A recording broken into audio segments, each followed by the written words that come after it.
Assalamualaikum warahmatullahi wabarakatuh. Perkenalkan, namaku Adina Binta Azhara dari Prodi Pendidikan Guru Sekolah Dasar dengan NIM 8588733508. Pada video ini saya akan menjelaskan mengenai implementasi automatic online proctoring di universitas terbuka. Hal ini juga akan meliputi tentang pengertian, cara kerja, manfaat, serta perlindungan privasi mahasiswa. Tak lupa juga dengan strategi penerapan inovasi berdasarkan teori difusi oleh Everett Rogers. Di era perkembangan teknologi pendidikan saat ini, sistem pembelajaran dan asesmen mengalami perubahan yang sangat pesat. Salah satunya yaitu bentuk inovasi adalah penggunaan automatic online proctoring, yaitu sistem pengawasan ujian daring yang dirancang berbasis teknologi yang menggunakan kamera, mikrofon, dan kecerdasan buatan atau artificial intelligence untuk membantu mengawasi serta melindungi proses ujian secara otomatis. Sistem ini juga dirancang untuk menjaga integritas akademik dan mengurangi kemungkinan terjadinya kecurangan selama ujian daring berlangsung. Pada universitas terbuka sendiri, penggunaan sistem ini dianggap sebagai inovasi penting karena dapat menggantikan pengawasan manual yang sebelumnya sangat bergantung pada kehadiran manusia. Dengan teknologi ini, universitas diharapkan mampu melakukan pengawasan terhadap banyak mahasiswa secara bersamaan, tanpa harus menghadirkan pengawas fisik dalam jumlah yang sangat besar. Hal ini tentu juga menjadi solusi yang relevan bagi sistem pendidikan terbuka dan jarak jauh.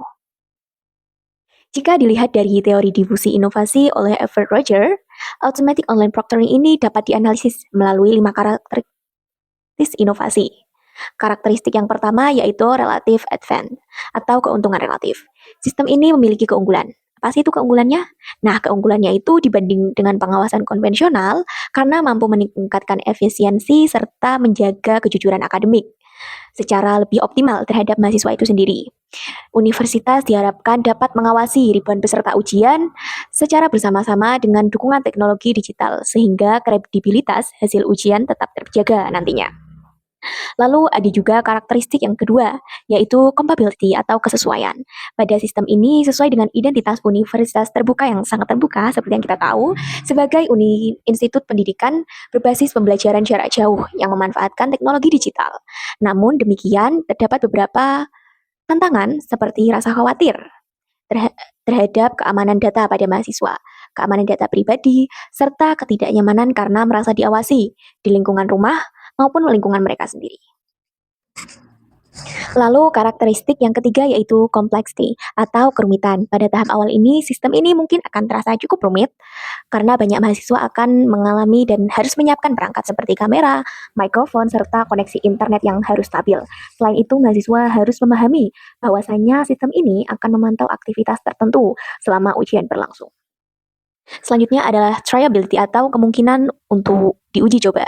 Automatic online proctoring ini dapat diterapkan secara bertahap melalui simulasi atau uji coba pada mata kuliah tertentu.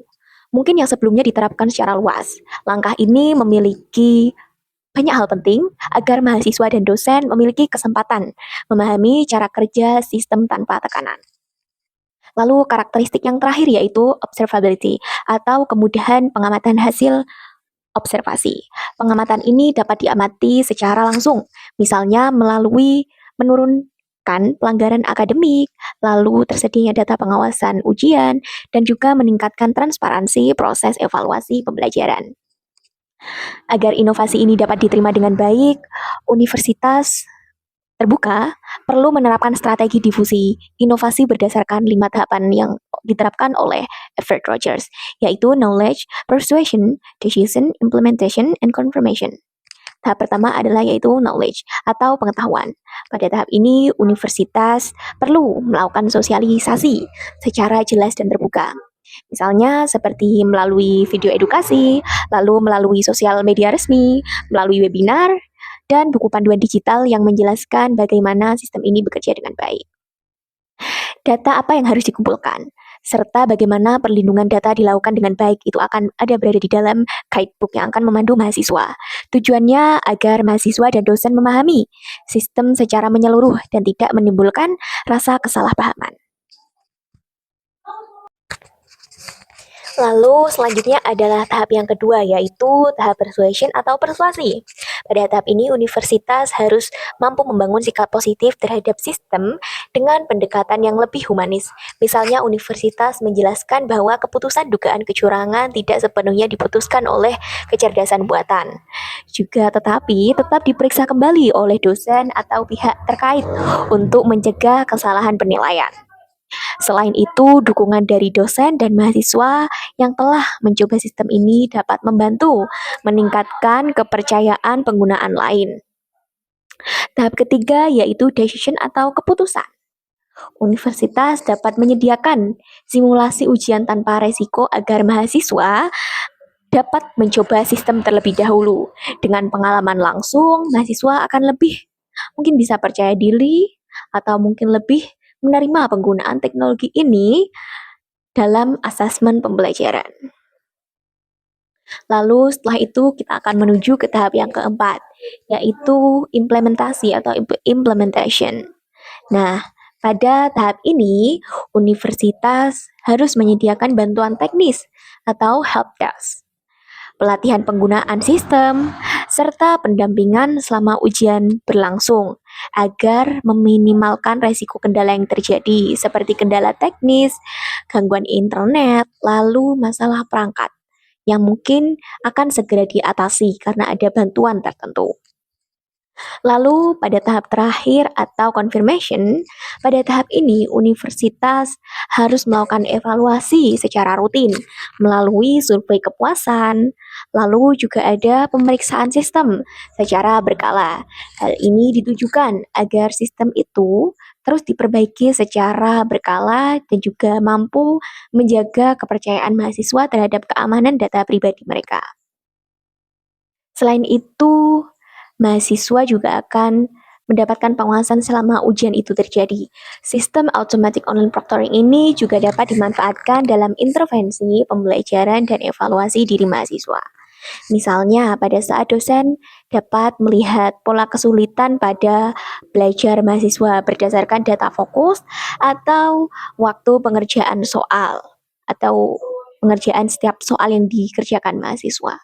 Mahasiswa juga dapat menggunakan sistem ini untuk mengevaluasi tingkat konsentrasi belajar mereka itu sendiri, sehingga membantu membangun disiplin dan kemandirian belajar. Sebagai simpulan, automatic online proctoring ini merupakan inovasi teknologi yang sangat membantu. Hal ini dibuktikannya dengan memberikan manfaat besar yang mendalam, serta tetap menjaga integritas akademik pada pembelajaran daring serta melindungi privasi mahasiswa. Namun dengan keberhasilan implementasinya tidak hanya bergantung pada teknologi saja, namun juga ada pada strategi sosial, perlindungan privasi, serta pendampingan penggunaan, tak lupa dengan evaluasi berkelanjutan agar inovasi ini dapat diterima dengan baik oleh seluruh civitas akademi universitas terbuka. Sekian penjelasan dari saya. Apabila ada kesalahan kata, saya mohon maaf sebesar-besarnya. Wassalamualaikum warahmatullahi wabarakatuh. Terima kasih.